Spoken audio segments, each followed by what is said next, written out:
पहला सवाल यह है कि जब भी तज़किरा इमाम हसन अस्करी अलैहिस्सलाम होता है तो इमाम के हवाले से हैबत का जो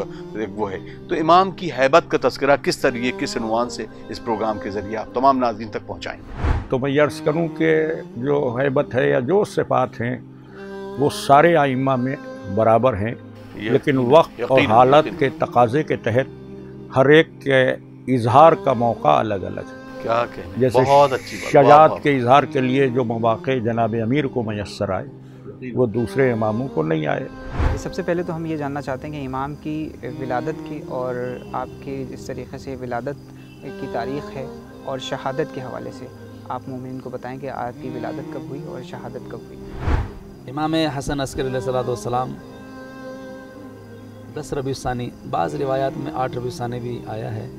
लेकिन 10 रबीउल सानी जो आम मशहूर है, सन 232 हिजरी में जी आपकी विलादत बासादत हुई।